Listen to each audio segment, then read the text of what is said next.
Olá, nessa videoaula vamos aprender tudo sobre razão. Qual é o conceito de razão? É o quociente, é a divisão entre dois números racionais com o denominador sempre diferente de zero. Ou, razão é a comparação entre dois números racionais. Como eu represento essa minha razão? Quando eu falo de racionais é porque eu posso estar representando-os em forma de fração. A sobre B em forma de fração, ou ele aparece da seguinte maneira: A dois pontinhos B. Esses dois pontinhos significam a divisão. É dessa maneira que eu represento a minha razão. E como se lê uma razão, que é importante também saber dessa leitura, porque pelo enunciado da questão podemos estar identificando se vamos estar diante de razão ou não. Se eu tenho aqui 5 sétimos, eu leio 5 está para 7 ou 5 para 7. 8 sextos, 8 está para 6 ou 8 para 6. Posso estar fazendo essas duas leituras. A mais comum é 5 e a mais correta é 5 está para 7. Tranquilo? Dessa maneira que eu estou lendo, é dessa maneira que eu represento, e esse que é o conceito de razão. Quando falo que é o quociente, porque sempre é uma divisão. Eu represento em forma de uma fração através daquele nosso dois pontinhos. E a divisão entre dois números racionais. Eu posso estar colocando em forma de fração. Com o nosso denominador, isso aqui é importantíssimo, com o nosso denominador sempre diferente de zero.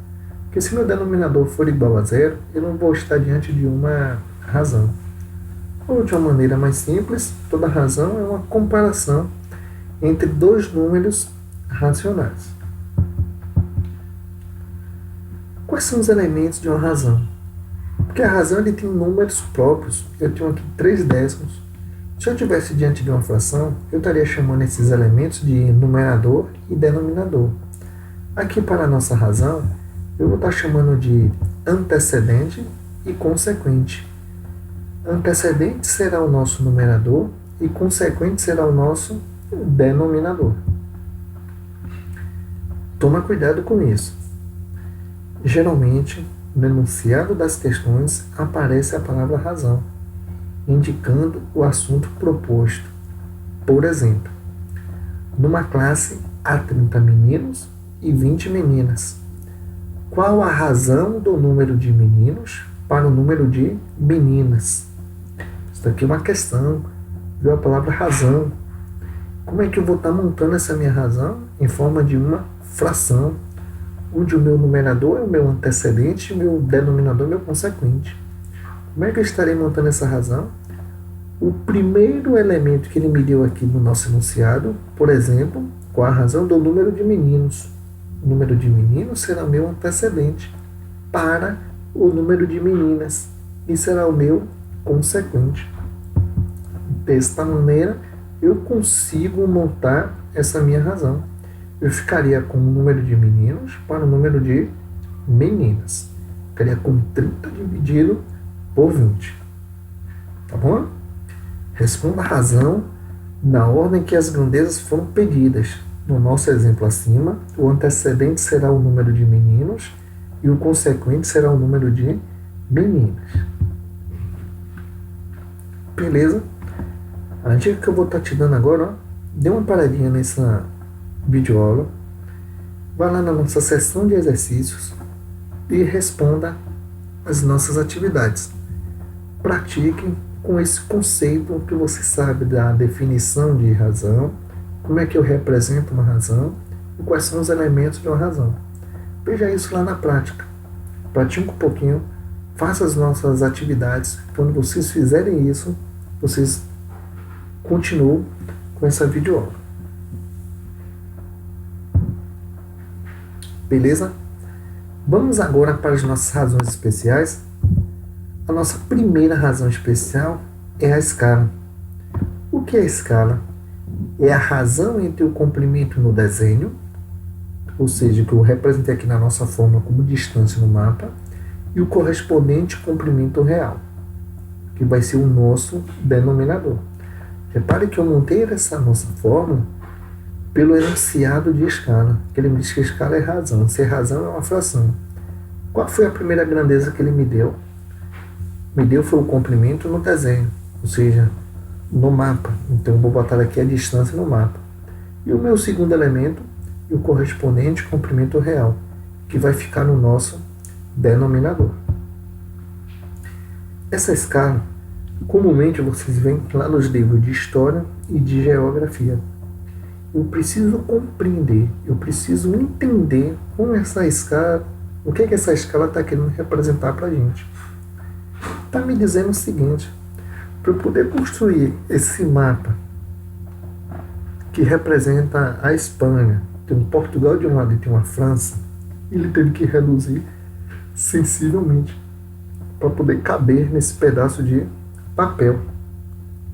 Repare que as distâncias entre essas cidades da Espanha, você sair de Madrid para Sevilha, você sair de Madrid para Saragoça, ou de Madrid para Bilbao, são representados em quilômetros.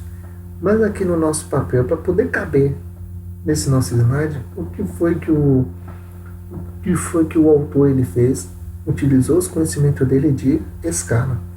Da seguinte maneira: disse que para cada 1 centímetro aqui no nosso papel vai corresponder a uma distância de 190 quilômetros.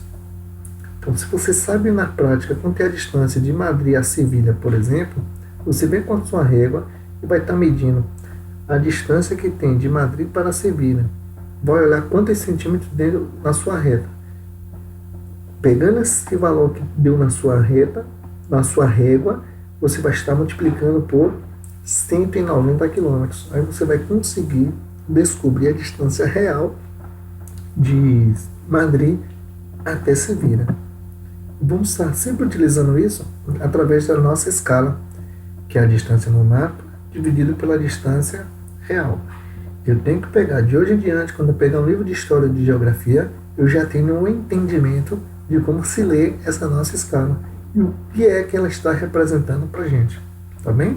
Tá traduzindo essa distância real em distância no papel, para que nós consigamos estar representando ou desenhando esse mapa, esse país ou cidade em dimensões bem menores. E eu tenho 2 tipos de escalas. Eu tenho uma escala numérica e tenho uma escala gráfica. Para essa escala numérica, ele sempre vai me representar como 2 pontinhos e bota um valor numérico que ele queira. Como é que vamos estar lendo essa escala numérica? 1 centímetro no mapa ou no desenho equivale a 500 mil centímetros na realidade.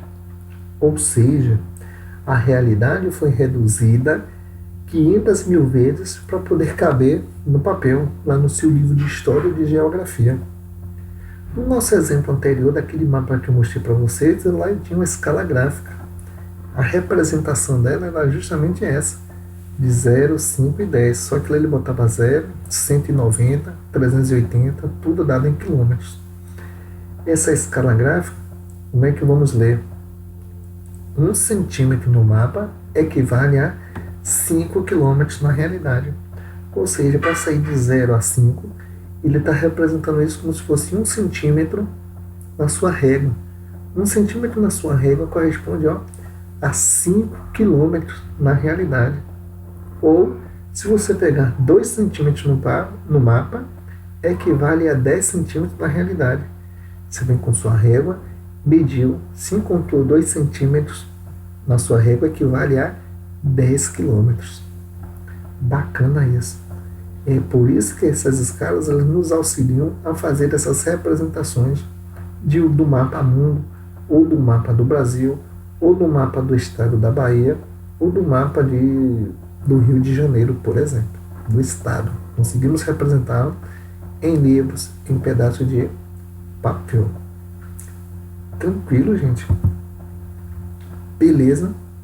Conseguiram compreender desses 2 tipos de escalas, as nossas representações de como é que fazemos essa leitura? Bacana? Vamos prosseguir? Vamos ver como isso é cobrado dos exercícios. Um comprimento de 12 metros foi representado no desenho por 6 centímetros. Nesse caso, qual foi a escala usada? Ele me deu o comprimento real de 12 metros, foi representado no desenho por 6 centímetros. Coloca aqui a nossa fórmula de escala. A escala é a distância no mapa ou no desenho pela distância real. Aí eu coloco aqui 6 centímetros dividido por 12 metros.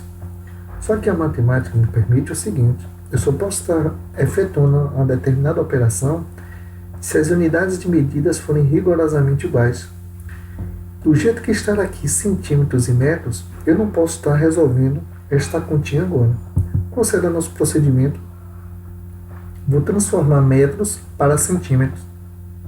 Como é que eu saio de metro e chego em centímetro? Multiplico por 100. Multiplicando por 100, eu saio de metro e chego em centímetros. E agora eu posso estar fazendo a nossa continha. Dividindo 6 por 1.200, eu vou encontrar essa minha escala de 1 para 200. Tranquilo? A dica é essa. Sempre deixe na mesma unidade de medida para que eu consiga fazer a nossa continha. E qual é o significado dessa nossa expressão?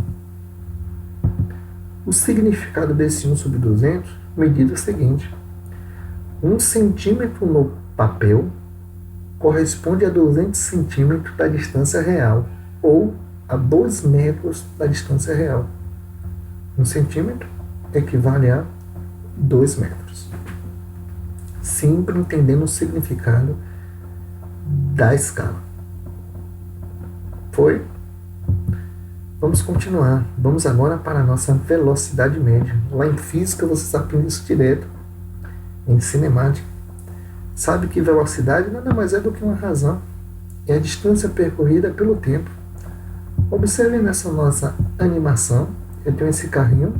Ele vai estar saindo do ponto A e quer chegar no ponto B. Podemos estar fazendo perfeitamente a perguntinha: qual foi a velocidade descrita por esse nosso móvel para sair do ponto A e chegar no ponto B? Vamos para um exemplo. Um carro percorre 300 km em 4 horas. Determine a sua velocidade média. Velocidade média também é uma razão especial. E eu jogo na fórmula. A nossa distância percorrida foi 320 km. Qual foi o tempo que ele gastou? 4 horas. Efetuo essa minha divisão. 320 dividido por 4 é igual a 80 km por hora. Qual o significado desta velocidade média? É que em 1 hora o carro percorre 80 km. Compreendido? Dificuldade nisso? Assim como ele pode estar te pedindo velocidade média, ele também pode estar te pedindo distância percorrida ou tempo. Se ele estiver te pedindo qualquer outra dessas grandezas, certamente ele vai ter que te fornecer duas. Se, por exemplo, ele te pedir para você calcular a distância percorrida, fique tranquilo, obrigatoriamente ele vai te dar a velocidade ou ele vai te dar o tempo. Se você pegar alguma questão que esteja pedindo tempo, não precisa esquentar na cabeça. Ele vai te dar a velocidade e a distância percorrida. Valeu, galerinha. Não é tranquilo? Vamos para o nosso 8º slide. Nesse nosso 8º slide, vamos falar um pouco sobre a densidade demográfica. A densidade demográfica é a razão entre o número de habitantes pela área ocupada. Essa densidade demográfica, quem trabalha bastante com ela é o IBGE, quando vai fazer o censo populacional. Está lá no seu livro de geografia e você vai ver quantos habitantes eles ocupam o metro quadrado. Tá bom? Como é que vamos estar identificando essa nossa densidade demográfica? Através dessa nossa formulazinha. D de densidade vai ser o quociente entre o número de habitantes pela nossa área, dado em quilômetros por hora. As mesmas informações que eu passei para vocês sobre velocidade média, vocês também vão estar aplicando aqui para a nossa densidade demográfica. Eu tenho densidade é igual ao número de habitantes dividido pela nossa área dado em quilômetros quadrados. E assim como ele pode estar te pedindo a densidade, ele também pode estar te pedindo o número de habitantes ou a nossa área dado em quilômetros por hora.